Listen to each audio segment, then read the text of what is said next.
Good afternoon, everyone. My name is Krista Costas Bradstreet. I'm the Director of Policy and Partnerships for the Canadian Parks and Recreation Association. Joining me today on the webinar to help is my colleague, MJ Akonde. You can't see her, she's off camera right now, but she basically runs the show. And Adrienne Marsh, who is one of our board members. This is the 5th of 6 webinars that we've hosted, focusing on reopening parks and recreation facilities, and we're thrilled to welcome you today to reopening arenas. So what I want to do just before we start, tiny bit of webinar housekeeping. Sometimes we do get some text saying that people are having a hard time joining. So you should have in the right-hand corner of your screen a little box that's got some information. And you should be listening using your computer speaker system by default, but you can join by using the phone, and you can see again right underneath computer audio it says phone call. So if that's easier for you, please do that. Want to let you know that we will be hosting questions after all of our speakers today. So please feel free to, throughout the presentation, type your questions into, again, that box that you see on the right-hand side. There's both a place for questions and for chat. So if you want to reach any of us or your other colleagues, then please feel free to do that. And as I mentioned, we will take questions at the very end, but please feel free to type as we go throughout. So before we then start overall, I'd like to do just a very quick introduction of CPRA. And then, as I mentioned, I'll turn the remainder of the webinar over to today's speakers. So Canadian Parks and Recreation Association is a national organization dedicated to realizing the full potential of parks and recreation as a major contributor to community wellness. Over its 60-year history, CPRA has been a national voice for parks and recreation, advancing the collective interests of our members. We are a national network dedicated to the well-being of people, communities, and the natural and built environment, and we're a provider of services for our members and partners that cultivate dialogue, learning, and innovation. We have a number of different initiatives that we're working on. We do some federal government advocacy. We have a Parks for All strategy. We're looking at girls and women in recreational sports. So a number of different initiatives on the go, and you're welcome to check out our website for more information. CPRA's strength comes from the experience, expertise, and network of staff and board members from our membership, which is the 13 provinces and territories across the country. We also work with volunteers, government partners, and a number of allied sectors such as physical activity, sport, education, public health, and so on that help make us more successful in progressing towards our strategic goals. And we hope that we do that reciprocally with our different partners. We have a virtual office with about between about 5 and 7 staff, depending on how many projects we have going on. And as the national office of CPRA is located in Ottawa, I pay respect to the Algonquin people, who are the traditional guardians of this land. I acknowledge their long-standing relationship with this territory, which remains unceded. I pay respect to all the Indigenous people in this region from all nations across Canada who call Ottawa home. Very quickly, just wanted to let you know that during this COVID-19 crisis, CPRA has been trying to provide support for the sector. We've had weekly calls with our PT members to provide regional updates and identify their needs, which is how some of these webinars came to be. We've been monitoring, updating, and guiding on federal government aid programs. We've been actively advocating as well to the federal government for financial support for the sector, both in the immediate term when this all started in March, and then now as we look to the recovery phase. We work with national partners to try and align some of our advocacy efforts, and we've been trying to share as much information and ideas on social media as possible, and again, providing tools to the sector, including some of these webinars. If there's anything else that you who are working in the Recreation Center need, whether it's resources or some additional ideas for topics around COVID-19 or other topics, please don't hesitate to get in touch with us at the email below. So I'd now like to introduce you to Adrienne Marsh to bring greetings from the CPRA Board of Directors. Adrienne's a graduate of the University of Vancouver Island Tourism Management Recreation degree program. She's worked in the field of recreation for 13 years, starting her career at the Rec and Parks Association of the Yukon. Adrienne currently works for the City of Whitehorse in Facility and Recreation Services as the Special Events Coordinator for the Canada Games Centre in Whitehorse. And she's also the sitting president for the RPA Board of Directors. So I'll turn it over to you, Adrienne. She might be, given where she is, she might be frozen on screen, but I think we can hear her, so I'll turn it over to her. Great, thanks. First of all, I just want to thank everybody on behalf of the board. A welcome and thank you for participating in this webinar. As Krista has mentioned before, CPRA is hosting these webinars in response to what we've heard from the sectors. Our members, the provinces and territories, have been doing similar work, and this is meant to complement that work and not duplicate it, and to share information from national multi-jurisdictional perspective. So we realize we are all in different places in each region throughout Canada, and due to health restrictions, community size, and location. The webinars will be relevant in different ways to each of you. And finally, we are excited to introduce The Bench. This is CPRA's new online community, a place for the sectors to meet, work, and grow together. The Bench will initially provide support to the sector as it faces new challenges presented by COVID-19. Inside, you will find discussion forums and a resource library with templates, tools, guidelines, and other documents that we hope will make you make your work easier. Throughout the year, the bench will evolve to include many other features, including professional development opportunities, an events calendar, a framework hub, links to academic community, a career corner, communities of practice, and a resource library on a range of topics. Whew, that's got a lot of great tools. So please also send this link to colleagues to help quickly grow this new online community. So I'm going to pass it over to Krista. Thank you. Thank you, Adrienne. And as Adrienne said, yeah, the bench is brand new. We're really excited about it. I think we have just over 200 people who have initially signed up, so please feel free. It's for your benefit, and again, it will grow and grow over the next year and beyond. So I'd like to now start with our speakers, and I'd like to introduce our first speaker, David Sadler.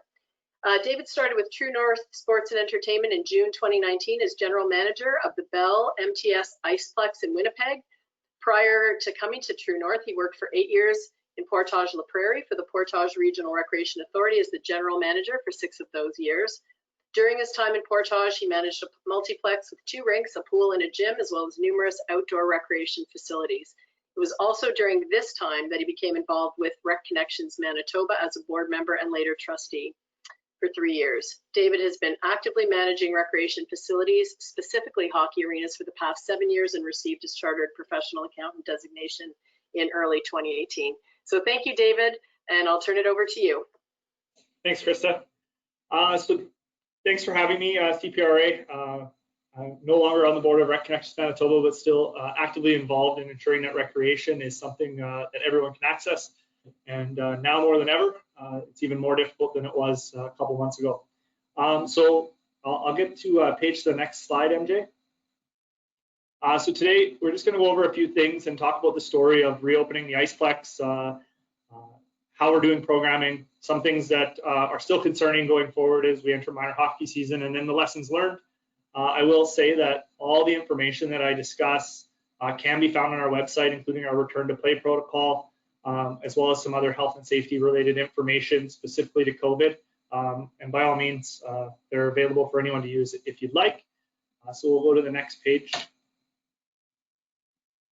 So we opened Bell MTS Iceplex in Manitoba on June 1st, 2020. So the first day that we were allowed under the Manitoba Phase 2 guidelines, we were able to open. We had opened a little bit earlier with some incorrect information provided through the Engage Manitoba site, which gave us a good trial for a couple days.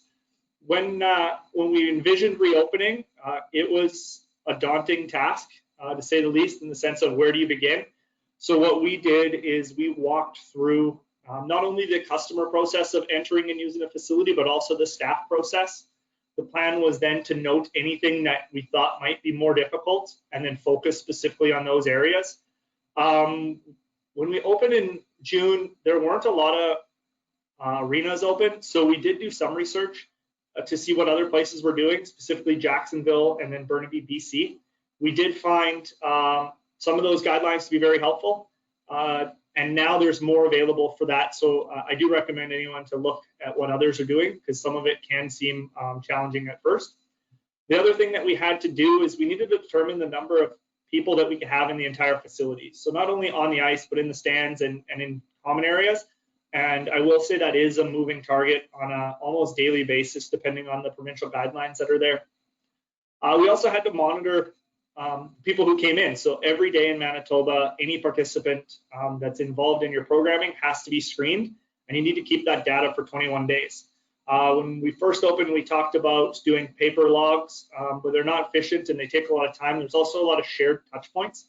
So we ended up going to Microsoft Forms and set up an online survey tool. So this can actually be accessed by using your camera on your phone as you're walking in or from the parking lot. Once you come through, we'll just ask that you've completed it and make sure that you've answered the correct answer to all the COVID-related questions. If anyone is experiencing COVID symptoms, they aren't able to participate. And that would kind of be if for their family as well. I would recommend some other softwares. So SurveyMonkey might be eligible for this. Basically, it's just a survey tool to have them answer yes or no if they have COVID-like symptoms. The other thing we learned very quickly, signage is vital. You have to be able to inform users of the new restrictions. I will say that when we first opened, people were really aware and paid attention to social distancing and ensuring that they're following all the rules. But as we've now entered our 6th week, that has worn off a bit. So signage is definitely key. We have everything for social distancing, hand washing, COVID symptom reminders, and same with arrows throughout the facility to try and keep people apart. We'll go to the next page, MJ. Next up, this is just a sample of what it looks like. So our online self-assessment needs to be completed before entering the facility every day. It's one per household. We also just took the questions that are being asked from the Manitoba government's COVID website. We continually update them so that it mirrors that, and it's a good tracking tool. I will say that our customers have picked up on it, especially repeat customers. They're all filling it out before they even leave their house in the morning. So that's been very helpful in stopping lineup queues, which is another concern as we get busy. We'll go to the next page. So the biggest thing with COVID that we learned, especially with indoor facilities, social, or as I call physical distancing, because we're still trying to remain our social connections, but we just need to keep that physical distance between people. Most provinces are going to require something, I believe. I think in Canada, it's pretty standard to be 6 feet from different individuals or different family units. Manitoba, I will say we're a little lucky when it comes to recreation and sport. In the phase 2 guidelines, in the document that was published, it states that facility owners must reasonably maintain physical distancing amongst people in the facility unless they are actively engaged in sport or recreation. So what this led us to do is keep hockey on the ice similar to the way it always has been, and focus mostly on how we get people in and out of the building, and then what do we do with the spectators when they're in the facility. Again, with signage, signage is key. We purchased a small, cheap laminator just before COVID happened, and it's been our saving grace because we can get up some signs that don't have to change every day, depending on if people touch them or move them and things like that. You just give them a wipe. We also utilize floor and wall markers to show what physical distancing looks like and give people ideas. Even in areas where there'd be congregation, we still wanted to put those markers down so that people have an idea of what 6 feet looks like. I will say that old rink habits die hard, so we're used to having the parent group or the friend group coming in prior to the game or practice, after the game or practice, standing, talking. These are things that you're going to have to continually remind people to keep moving. I will say they're understanding though, and just trying to keep people as distant as possible, but also understanding that it's going to be very difficult to enforce 100% of the time. You're going to have to figure out a way to just talk to people and get them on the same side. The other thing that was a major hurdle, and I'm sure this is going to be the case for almost every arena in Canada, is figuring out dressing rooms and player benches. We are lucky that we do have large dressing rooms here, but even our large rooms can only accommodate 12 players. when we measure out 6 feet in between everyone. And even to do that, we actually had to put chairs in the middle. I think we have 3 chairs across the middle to get up to 12. Then the players' bench is a whole other thing, because I think a standard players' bench is about 30 feet. That would be a large one. So then now you're looking at 6 people in there. How do you get to accommodate the additional? So we were able to remove one of the side pieces of the bench so that we can comfortably fit up to 10. This is another area where 100% compliance on social distancing or physical distancing isn't going to be possible. You just have to kind of work with the groups and keep reminding them that, you know, they should be trying to maintain distancing. We did look at the possibility of allowing players to stand in front, right at the boards, inside the bench, and then up on the second level where the coaches would typically stand. But we thought that, especially with younger kids, this raises a lot of safety issues with the kid falling and, you know, hitting their head on the edge of the bench or the boards. So for now, we're just looking at the expanded sizes. On June 15th, we actually started a partnership with out-of-town adult league. So they're set up now, and they started their first game June 15th under the idea of a total of 16 players per team. So we're looking at 6 on the ice per team each time and 10 in the box. It has worked pretty well.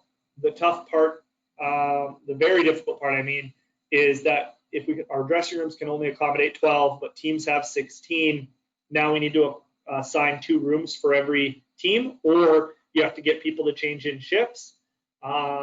Some users are much more appreciative of the fact that we're open and are easy to work with. Some others want to just pile 16 people into a room. The other thing that we're going to experience kind of for the first time, because Adult League just used penalty shots for penalties, is we have a tournament this weekend. So for this tournament, when penalties are served, you can only put 1 person in a penalty box and remain socially distant from everyone else. So they're looking at creative ways, including using the main gates onto the ice surface for overflow penalties, and even looking at the possibility of not allowing that player to enter the play until the next whistle after the penalty is expired. So that's going to be interesting. Manitoba facilities that are open are allowed up to 50% of their original capacity, as long as you can ensure social distancing. So under that guise, there's no possible way to get close to 50% of capacity. Our largest arena sits 1,300, but we're actually only able to accommodate about 200 people when you factor in 6 feet distancing between groups. And for our smaller rinks, we have 250 feet or 250 spectators. We're about 100. So you're looking at significant reductions. For summer hockey so far, we haven't had too much of a concern with this, but I do expect if minor hockey in Manitoba gets going, that we're going to have people at the doors to count people in and out to make sure that we can maintain social distancing in some form. MJ, I'll get you to the next one. So these are just a couple photos of what we've done. So in front of our viewing areas, we can see that we have floor decals there. One of the things, the cost of the decal is the most expensive part. I think we spent about $1,000 to do all our floors, all of our dressing rooms, and all of our stands. But it didn't cost us any extra to customize them. So we thought that was a nice touch, because one of the things we found too is there is the signage burnout from people just seeing the same signs over and over. So we just thankfully were able to put something together that we can brand as our own, and people can feel a little different when they see them and hopefully recognize them a little more. Spectator seats, so basically where we used to sit 15 people, we're sitting 4. We marked it on the top of the seat, so hopefully that people can see it. And I will say, since we've put these in, the pickup has been pretty good. Most people are very respectful of understanding where they can and can't sit. And then our dressing rooms, similar idea. So we worked quite a bit on measuring them out to get the absolute number of people in that we could, which took a lot of time in trying to figure out where everything needs to be placed to get to 12. And that's going to be a moving target as we go forward, I think until COVID's kind of over. I'll get you to go forward there, MJ. Thank you. So the next big thing after social distancing is cleaning. So everything that you used to clean once a day, we're now cleaning 3, 4, 5 times a day, including dressing rooms are being cleaned after every use. So we've set up hand sanitizer stations at the main entrance, as well as some COVID-like symptom signs so that people are aware when they enter the building not to enter if they have symptoms.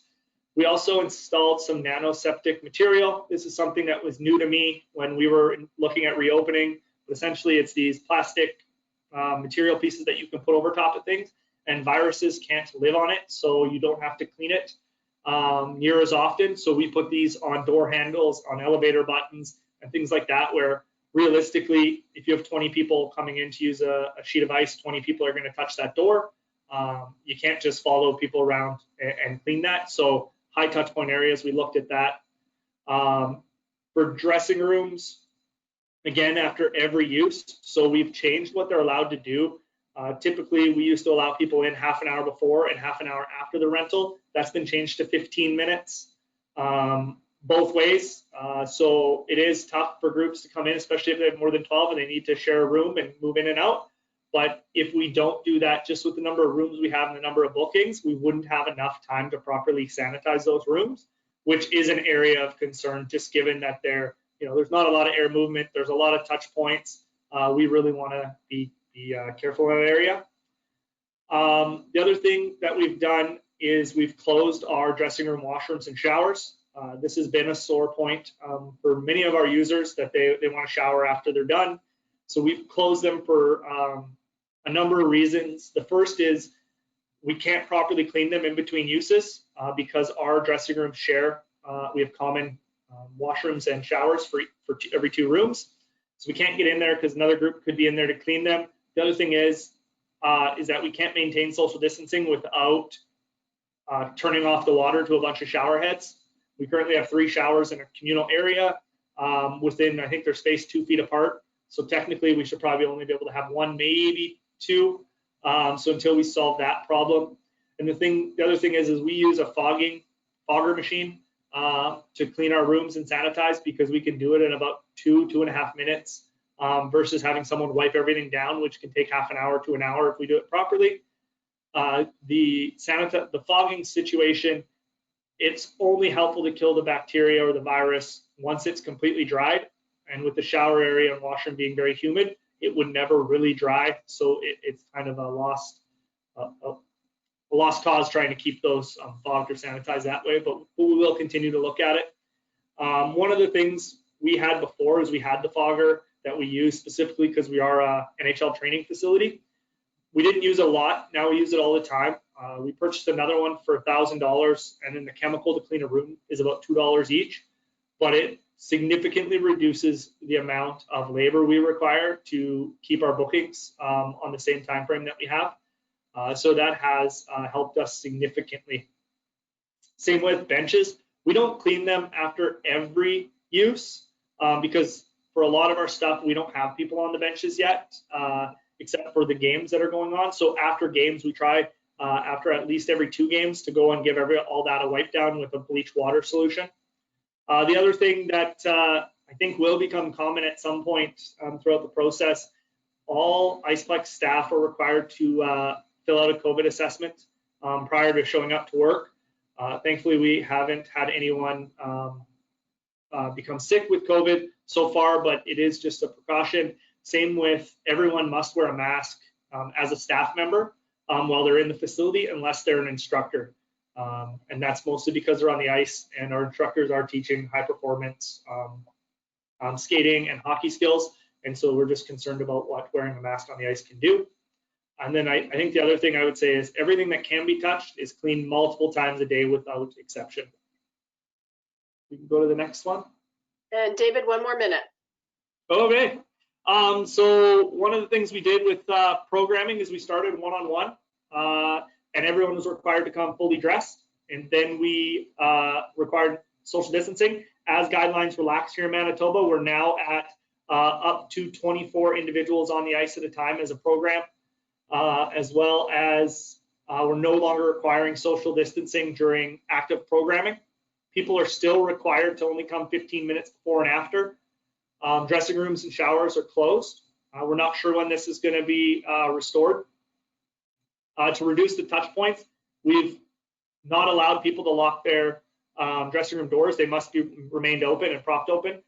So take their valuables to their ice. We have reduced our contact drills, and we're not sure when those will be able to come back. And we even got down to at the point when we do individual goalie lessons, sanitizing the nets. MJ? So our areas of concern still, these will be quick because it's different for everyone. Your screening tools are only as good as the people that fill them out and how honest they are.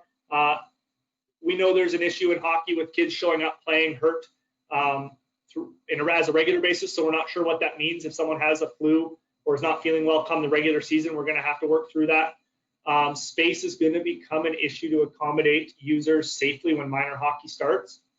Dressing room capacity, I think we're stuck at what we are, so I don't know how we're going to do that, as we'll need more rooms. And then as things get busier, specifically with tournaments, how do you move people in and out safely without too much interaction is going to be a large thing for us that we'll try out this weekend with our first tournament. And then I just have one last quick side, MJ. Lesson learned, we started off really restrictive, so everyone that came in the facility was fully dressed. All spectators must wear a mask and only one spectator per participant. As we've worked backwards with more reopening, we have loosened those restrictions, but the idea was to always be able to just go back instead of kind of starting halfway, start really restrictive and then work to it. My other lesson was just utilize what you can find elsewhere. It makes it a lot easier. Also, when you develop your return to play, it's going to take a lot of time, but to keep your community safe and your staff, just take the time it's needed and try not to rush through it. Also, the public is going to be really accepting of whatever you put in because they're just going to be excited to get on the ice. That's all I have. I look forward to any questions later. Awesome, David. Thank you so much. I know there's so much great information to share, and we have some time at the end for some additional questions as well from David and the others. So I want to introduce you to Tim Harris. He has been a teacher, a coach, lecturer, campus recreation programmer, varsity athletic administrator, facility booking supervisor, and now manages the City of Edmonton's 22 city-run arenas and 7 field facilities. Wow. Tim has been involved in a number of sports over his career, from cycling to hockey, and is currently involved in sailing. Tim received his MBA in Leisure and Sport Management from the University of Alberta. And God bless Tim for doing this. I said, I'm so glad he was able to show up today because he has the NHL coming anytime now. And I told him he was going to be flying the Maple Leaf banner when they win. I know. Excellent. Thank you. Yeah, so it's been a really interesting few weeks as we started reopening arenas in Edmonton on July 2nd. So it's been about a month almost, or we're getting close to a few weeks in, and then lots will be changing even within that first month. Next slide. So 3 things I wanted to talk about is the arena host versus recutting schedules, cohorts versus non-cohorts, and facility transitions. Next slide. So it's always a tough decision, or it's been a tough decision on how do we get in there, clean up the spaces, and have people access the arenas. So there was 2 options we considered. One was to put more time in between groups, but we allocated all of the arena time back in the new year.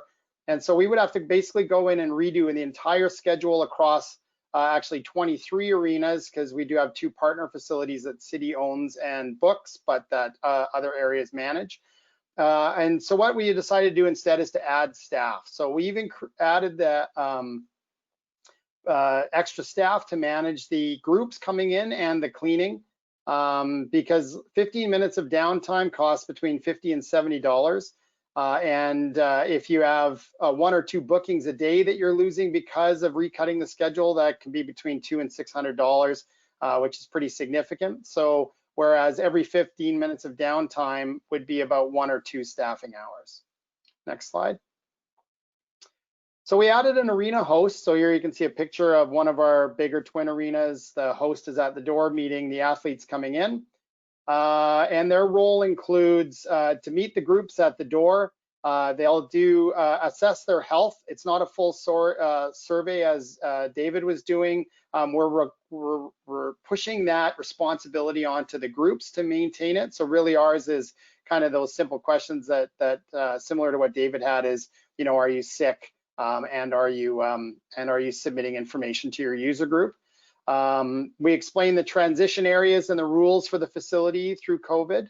And they also control and direct the access. So we'll actually stop groups from coming in early in the facility, which is pre-COVID a big problem. Our hockey groups like to show up about an hour and a half early for their ice time, and we don't have space for them. So finally we can manage it. It's unfortunate it took COVID to do that. And then they'll be responsible for some lobby area touch point cleaning, including the washrooms and those common entry areas. Next slide. So the Alberta Health Services set our facility capacity limits at 50 participants on the ice, or 100 spectators, or 25% of the stands capacity, whichever is less. And as David showed at the MTS Center, they've put stickers in to show kind of the spacing. Instead, we're putting just up the 2-meter signage saying keep your space, but we're relying on the groups to manage that. And then we are sending out education kind of updates to groups that we're seeing are not following the guidelines, and asking them to manage their groups responsibly, and you know, keeping them from bunching up in the spectator areas. And so that's how we're managing that piece. Next slide. So the other big one from Alberta Health Services, which is it's interesting listening to David's and then having the opportunity to present on Alberta's. Manitoba and Alberta obviously took different methods of getting kind of to the same place. So what Alberta Health Services created was mini leagues, or they also call them bubbles. And I'm trying to coin the phrase sport cohorts, because I think that describes it better than mini leagues or bubbles, of up to 50 people. And so what those are is a way to cohort individuals who participate in sport in close proximity of others. So in the same change rooms, on the ice, competing in their hockey leagues or in camps, those type of elements. I'll get into that in a little more detail. It helps to mitigate the risk by limiting the number of individuals in close contact for contact tracing. Each mini league can be comprised of multiple teams, but still only a total of 50 individuals, and it's only allowed for local competition. So what groups have had to do is create kind of these mini leagues, bubble sport cohorts of up to 50 people. So for an adult league, they would be able to put 3 or 4 teams together of either 15 players or 11 players if they wanted to do 4 teams. And then that's it. That's your competition group for the current time period. So we've seen our men's leagues. They'll come in. They'll put 4 teams together, and those 4 teams will just play round robins against each other until the phase 3 relaunch of the province, whenever that might be. The local competition means that we aren't able to have any tournaments. So we're busy canceling our tournaments, although it's always a tough line on that, because we're expecting that the province will eventually go to phase 3, and we don't know what phase 3 looked like. We were quite surprised at what phase 2 looked like. So to go to phase 3, they may allow inter-regional competition, and then so if we've canceled a bunch of tournaments too far in advance, that could be really problematic with the upset user groups. And so we're trying to be reasonable with that. Normally we have a 16-day cancellation policy, so we're trying to manage through those 16 days. So another difference between Alberta and Manitoba is within those sport cohorts, you're able to be in the same spaces without the 2-meter spacing. We still suggest 2-meter spacing where available, but for example, in the change rooms, you can have up to the limit of your sport cohort in those change rooms. So we're trying to manage it that way, so we don't have the signage up in the change rooms to split out the groups. We're trying to manage it just because the groups are already in a cohort or in a bubble, so they're able to be in those spaces together. And next slide. So most team sports and camps are using the sport cohort model, but our biggest issue is that figure skating has chosen not to follow this, and they're instead using that 2 meters physical distancing as their COVID back to competition or back to sport model. So that's creating some friction as we're trying to jump back and forth between sport groups, sport teams, and doing the sport cohort model, and then the figure skaters doing the non-cohort physical distancing model. And you know, often there'll be a hockey group or a ringette group or a camp in right before the figure skating group. Then the figure skating group's coming in, and then we're going to another hockey or camp or power skating or something after that. So it is definitely creating some friction. Because the figure skating groups are wanting to keep their 2 meter social distancing or physical distancing in the change rooms, in the lobby spaces, and in the arena kind of entryway areas. And their preference would be to have us put put the signage up like Manitoba has, so you could maybe have 6 people in a dressing room, or up to 10 or 12, depending on the size of the dressing room. And then the other athletes would need to be in chairs in the hallways or around the ends of the arenas. They also want to have their own access points. They don't want to use the public ones. So we're working. We had a really good meeting with the groups last week to try to figure out how we can solve some of these issues. And we're really going by a facility approach, because some facilities it's easier to manage than others. So we're just trying to work through it with the groups and provide good opportunities and good solutions without just saying this is the way it's done, and there's no ability to switch. So one of the other reasons that figure skating is using the non-cohort model is that a lot of their athletes compete in both singles and pairs figure skating, as well as synchronized skating. And so they want to keep the ability for those athletes to do both a cohort sport with the synchronized skating and non-cohort with their figure skating singles or pairs. So that's where that decision is coming from. Next slide. So once and David kind of went through this for his facility in Manitoba, but we've kind of created transition zones, and we're trying to manage, again, the cohort versus non-cohort bubbles through these transition areas. So we've got kind of 2 zones. We've got the participant zone, which includes the coaches and the trainers, and we've got the spectator zones, and we're trying to keep them very separated. So when as you saw in the picture earlier, when people come into the facility, they're directed into the participant area or directly into the spectator area. And in fact, spectators are not allowed into the building until their booked time. So if it's a 10:30 booking, the spectators aren't welcome into the facility until 10:30 because we need to allow the previous group to have completely transitioned out of the spectator area, and then we need to have some time to clean it as well. So it's where possible. We also have spectators come in through one entrance and leave through a separate exit. And in a lot of our facilities, we're able to do that. We have, exits that'll go right back into the parking lot, for example. But in some locations, that's more complicated depending on the size of the facility. Next slide. And 1 minute, Tim. Okay. So participants are expected to arrive 15 to 30 minutes before their activity and go into their change rooms. The groups coming off the ice then go into their own change rooms. Staff wipe down the touch points around the ice surface, including the benches. The new group stays in their change room until the staff tell them they're off the ice. The previous group then can leave the building, and then we go in and clean those areas.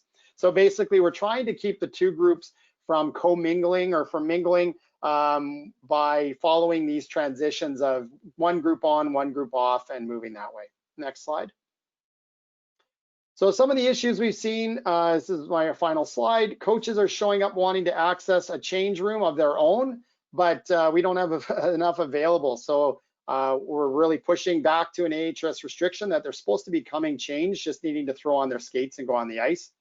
We're not allowing warm-ups inside the building. They can go outside, which is fine for now, a little more difficult in October, November, December.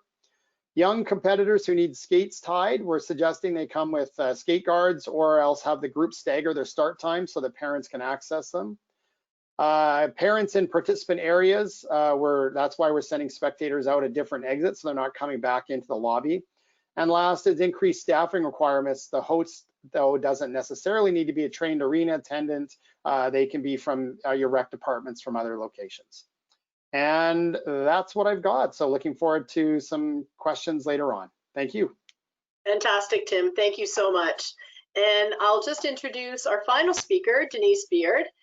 Denise is the Manager of Community Development with the City of Burlington Parks and Rec Department in Ontario. Denise has worked for the city since she was 16 as a lifeguard and has worked in the areas of aquatics, sports, active living, neighborhood development, and festivals and events. Denise was on the Parks and Recreation Ontario board for several years as the aquatic rep. Part of her current role includes being the service owner for organizer sports support, which includes the operations of playfields, arenas, and gyms. Having been with the corporation for so long, Denise is proud to support Canada's best community, according to Maclean's magazine. And I'll turn it over to you, Denise. Thank you. Thanks, Krista, and thanks, David and Tim, for your presentations, because Ontario is a little bit further behind than all of you. And so I'm learning a lot just listening to what your process has been and so far, and been taking diligent notes here. For those of you who don't know, Burlington is a municipality just outside of Toronto, halfway really between Toronto and Niagara Falls. We have about 180,000 people, and we have the beautiful natural landscape between Lake Ontario and the escarpment out here. So it's a beautiful place if you've ever wanted to come out to Southern Ontario. So we are open. The province of Ontario has opened us, and we opened on July the 6th, one pad of ice for about 80 hours of use for figure skating or synchronized skating. And we did that because that's how the province of Ontario opened arenas, was really allowing figure skating to go first as an individual sport. And so we worked with our skate club to get that arena open. And one of our requirements, and I'll go over this a little bit later, is that we asked that they have at least 40 hours of ice committed to us per week before we open the arena for their use. So when the province announced the opening, they actually went to a private arena first until they could get enough interest, or that they had enough athletes that would command a little bit more use. And that's a picture of, I think, our very first rental on the first day of the figure skaters out on the ice. We did choose to use a standalone single pad for our reopening and our relaunch, just to be able to control access a little bit better and give us that experience before we will go into our multi-pad complexes. So the next slide, please. Thank you. So our process to reopen, very similar to most of what everybody else has said. We waited for the province to make an announcement. We were shocked, actually, that stage 1 did include figure skating. Didn't even anticipate that at all. So that was a real shocker for us. And I would say within 5 minutes of the Premier saying that, figure skating was on the phone with us already demanding some ice. So that was interesting. We evolved our process in the city of Burlington on resumption to make sure that council was involved in making some of the decisions. As both David and Tim noted, there's a lot more costs involved as we reopen, depending on what your resumption plans look like. And so we really wanted to engage our council, and they really want to be part of the decision-making process of whether we're returning to service or not. So the very first thing we had to do was take our plans to council to get them to approve them. Not the detail, but really what they were approving was, this is how much we think it's going to cost us. And this is how much more money it's going to cost the tax base to bring ice back into the operation. At the same time, ORFA, or the Ontario Recreation Facilities Association, also started to assemble their guidelines for arena reopening, which was fantastic. It's very detailed. If other provinces are looking for a good guideline on how to open up arenas, I found that ORFA's has been great, and they really did some of that background research that others referred to have safe operations of arenas. So that's been an outstanding resource, and one that all of our hockey associations go to for return to play planning on a facility side. We initially during COVID laid off about 700 part-time staff, so we've had to start to recall them as that was as we returned to the ice. And as I alluded to, we needed that confirmed commitment of ice. So because it costs so much more money to run it now, we wanted to make sure there was sort of we didn't want to charge, the tax base is going to take a lot of a hit right now. We wanted to find that balance between what the tax base can support for ice resumption. And so we wanted to make sure there was a balance there. So we really demanded that, and we still do, and I'll talk about that, a confirmed ice commitment. We started at the plant, and at that single pad, that's probably one of our oldest pads of ice. So we've never put ice in Central Arena, which is the pad I'm referring to, ever in the summer before. So we were holding our breaths as we brought on the refrigeration plant, and it worked. So we were thrilled about that. But it was a little bit touch and go there. The other pieces that I would allude to is that we also engaged our health and safety officer on every step of the way. Our officer is male, and he came to the facility a number of times to do walkthroughs. So what would it look like for the figure skating club? How do they get in? How are we protecting staff? And he was diligent about reviewing every single step of the plan and getting him to sign off on that, and he dictated pretty much where the decals were going for social distancing, how the chairs would be set up for the skaters so that we were maintaining social distancing, and where the signs would go throughout the arena.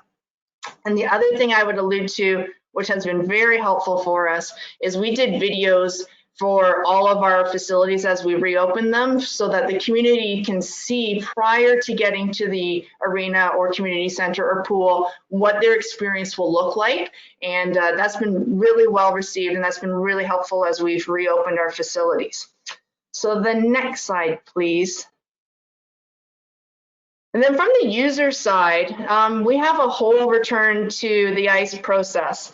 And as I mentioned, the Premier, and I don't know how many people from Ontario are on the call, but our Premier likes to talk at his press conferences. So he often will say an announcement like, we're going back to sport, or we're going to hockey.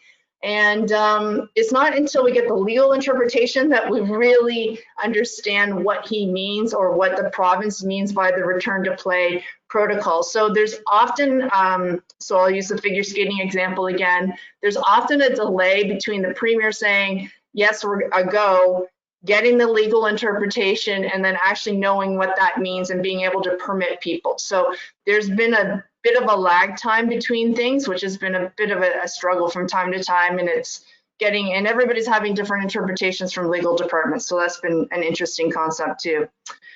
We also been working closely with a lot of the provincial sports organizations, and they've all been asked to create the return to play plans for all the provincial organizations out there that are associated with the Ministry of Heritage, Sport and Culture and Tourism in Ontario.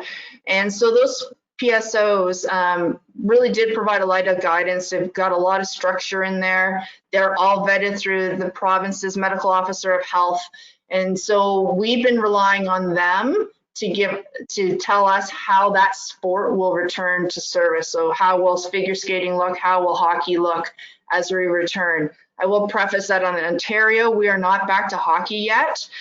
We are still only at skills and drills, and the Ontario Federation of Hockey has said that there is no return to play yet. They're not to be on the ice at this point. So we're only in the figure skating world at this point.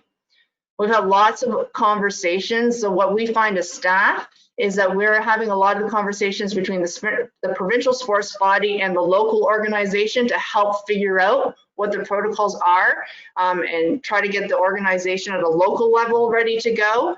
And then we work on their hours as they come in. The other thing the staff team have been doing is reviewing the locals' return to play plan.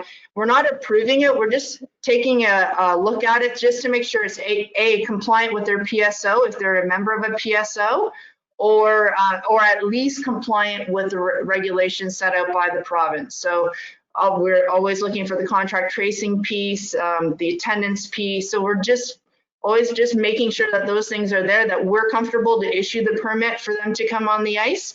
And then once we're in that spot, then we allow them to go onto the ice, which has been great.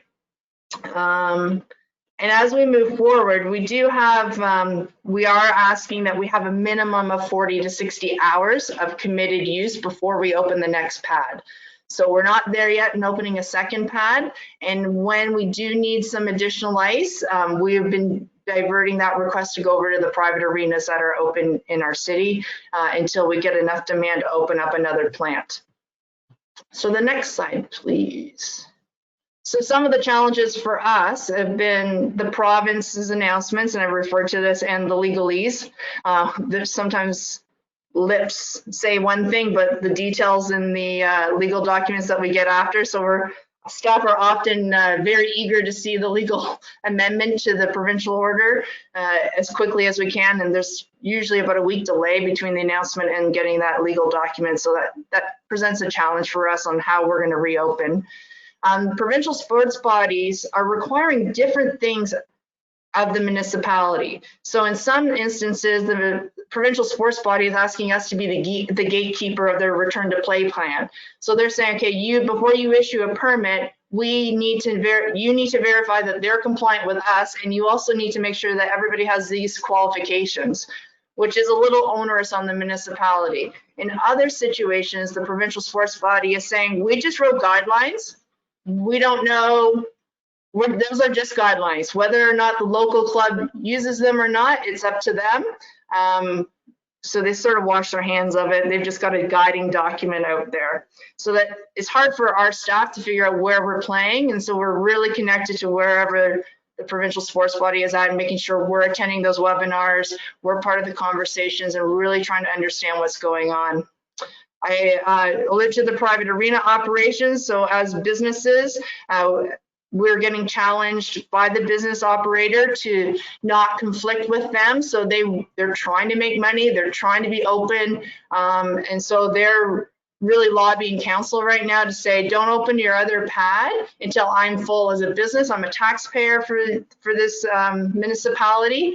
Can you hold off opening anything else until we're full as a business, as a viable entity? So has some interesting conversations around that.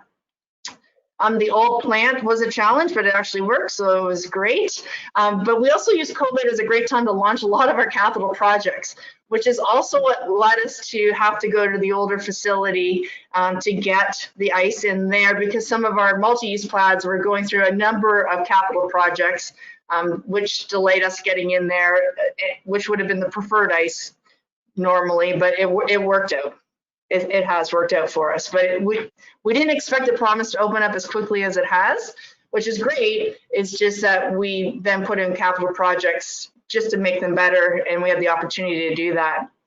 The other piece that's been a challenge is the province of Ontario opened up recreational swimming before recreational skating. And recreational skating isn't even open yet, but we have people swimming in our pools right now. So the community is confused on why we can do swimming, but we can't do skating, and trying to mitigate and understand that difference for the community has been a bit of a challenge.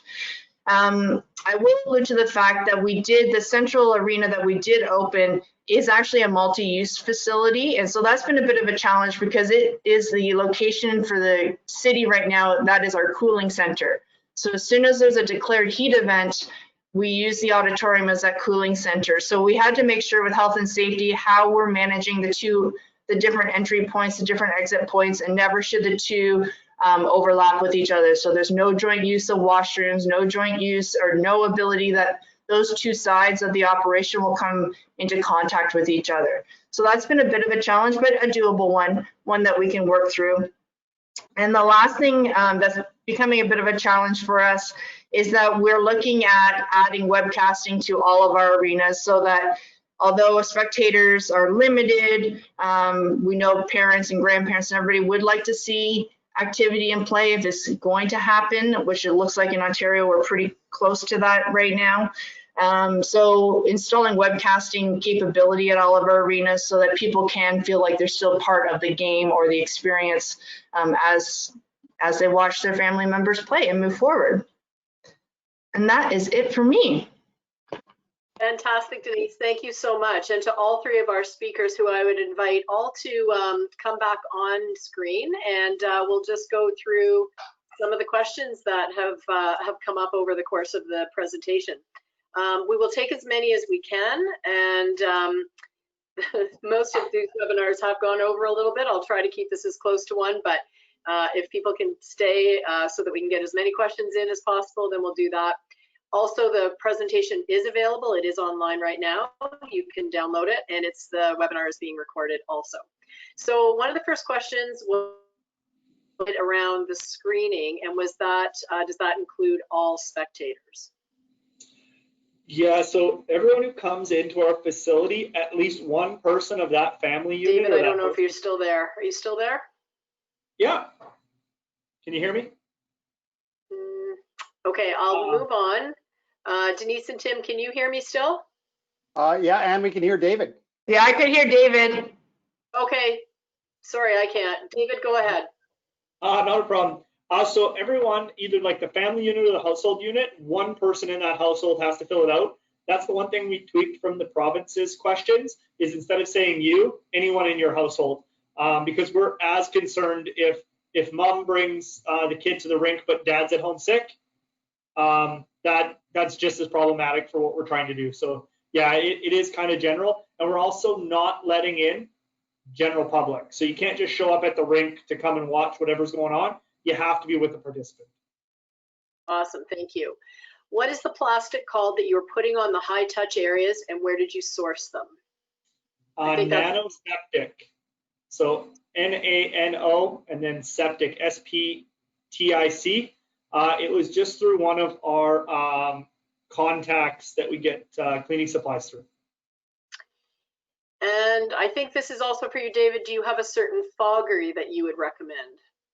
Yes, but I don't know what it is. So if anyone has questions about that stuff, they can send me an email, and then I can just forward you to the operations manager, and he'll be able to share that.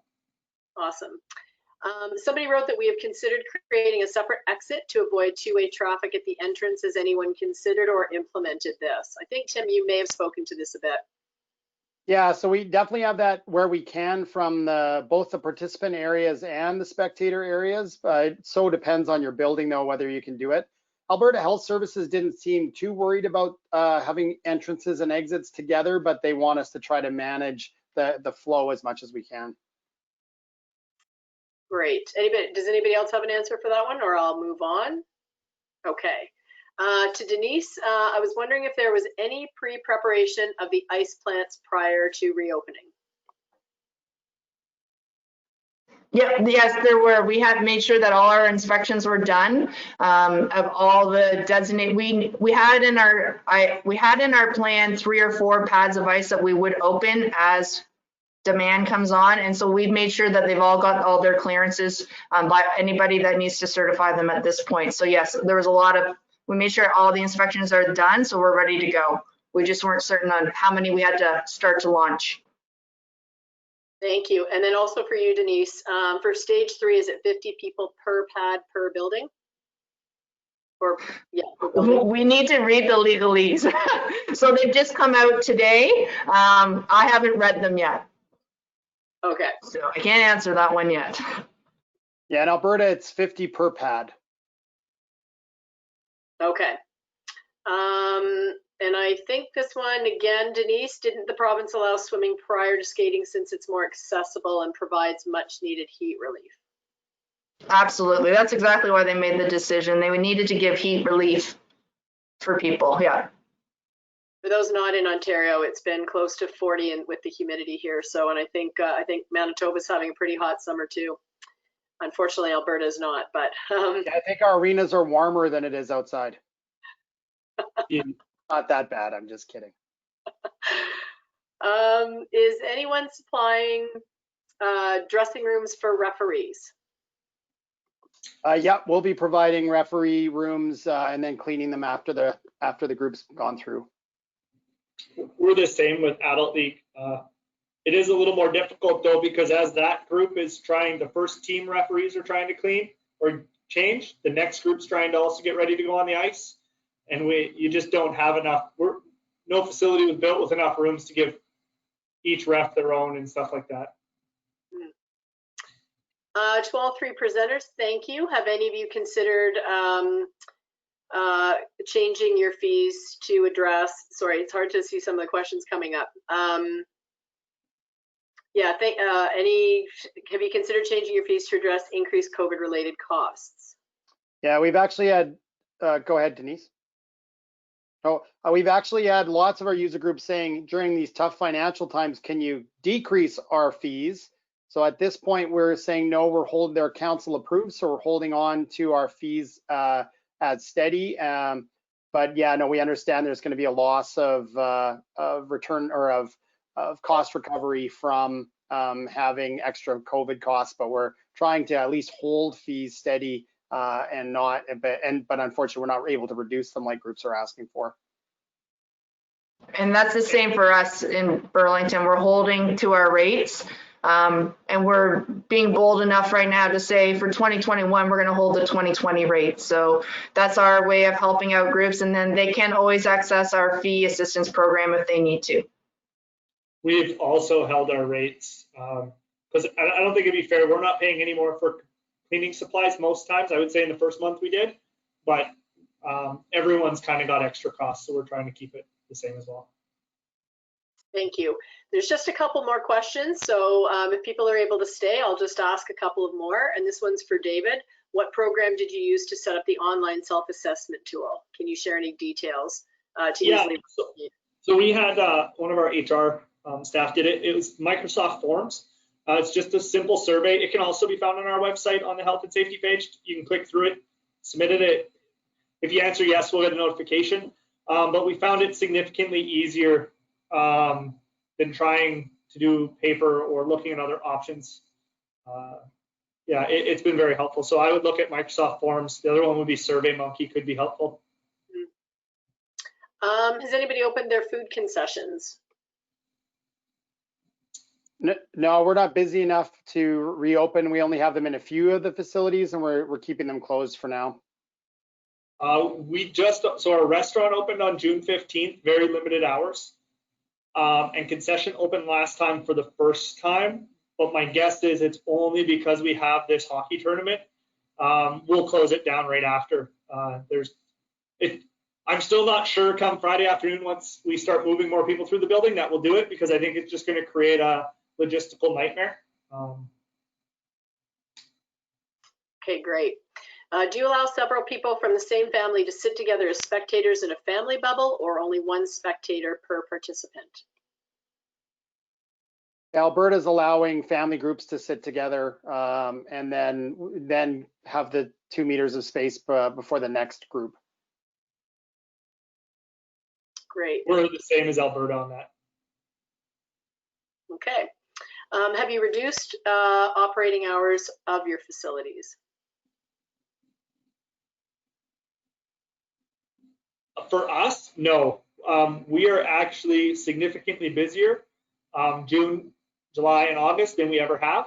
That 3 months without hockey and the ability to get going has kept us really busy. So we basically have a couple sheets full from 8 a.m. till midnight with breaks in there so that we can get extra cleaning in and around. To be honest, it's really weird with the demand because we expected some, but nothing like this. Yeah, same with us. We're not oversubscribed to what we had pre-COVID for sure. And all of our hours are always based around bookings anyways. So we open basically for what the bookings are, except for in the big rec centers. And then there'll be a mix of building hours and booking hours. And I agree with David. It'll be really interesting to see in the fall, because we've got a huge amount of uptake right now, but it'll be interesting to see once we get back to regular operations with hockey groups and figure skating groups and stuff for the fall, whether we're still expecting to see a drop in those numbers. Right now it's the hardcore parents that are getting their kids involved, but what'll happen with those middle of the road parents or the barely holding on to interest parents once the fall comes? We're really interested to see that. 2 final questions. For contacting tracing purposes, are any of your facilities retaining this information, or are you leaving it up to the user groups to retain this? We in Manitoba are required to keep it for 21 days. So most of the information is just name and the group they're with. We don't take their phone number or their email, because as long as we know if they were in our program or if they were with the rec team, we can contact those league organizers then. So we tried to keep as much of the personal information private as possible, just because we know we'll get those questions of what are you doing with data. And Yeah, and we're pushing ours back to our user groups. And so are we, but I will note that we do have for our registered programs, we do have a contract tracer, which is through a solution called eSolutions. And the issue was with our privacy officers as well about the data, and only a handful of people have access to it, and you only get a red flag if there is an issue. thanks. One last question. I will note there are a couple of other questions that have just come in. So what I would say is that we can probably get some answers to you. So once we post this webinar, we'll also post some of the answers that we haven't had a chance to get to. So one final one is, when spectator events start, will you require those teams and leagues to have special insurance to protect you against COVID-related lawsuits, spread, etc.? We haven't received anything from legal about increasing the insurance requirement or having different waivers or anything yet. So we're hoping no. Our legal department has updated all our waivers, and groups have been asked to provide, where they used to just maybe provide us the certificate of insurance, now we're being asked if they're using a lot of time here to do, to add us to their insurance. Okay. And in Burlington, what's happening is we've also updated our terms and conditions about COVID related stuff, but actually as of today, I was in committee last week doing a sports update for council and asked them if they could help us advocate the province of Ontario to waive the liability issues as BC did. And so that is before our regional council today to send a message to the premier to ask for the same legislation that BC did.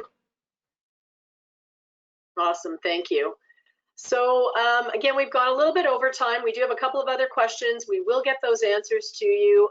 As I mentioned again, the slides are available. They are up right now. If you want to download them, they'll be available on our website. They'll as will the recording of this. So we invite you to re-listen to it if you want, or share that with your colleagues. We have one last slide. I would like to, before I just go through that slide, is to thank Tim, David, and Denise for 3 fantastic presentations. Really appreciate your time. We know how chaotic it is out there right now. And to all of you for joining us. Again, we know how busy you are in light of all of the things that are going on. So as I mentioned, this was a series of 6 webinars.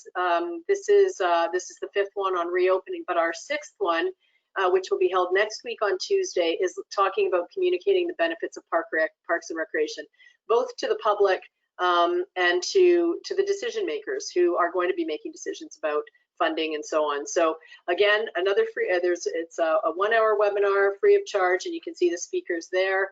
3 great speakers as well with different experience. So we invite you to participate. We will also have some additional webinars coming up in the fall on a number of topics, including our gender equity project. So that's it for us today. Again, so appreciative of everybody's time, and I wish you a great rest of the week and upcoming weekend. So thank you again. Bye, everyone. Thanks for having us. Thank you.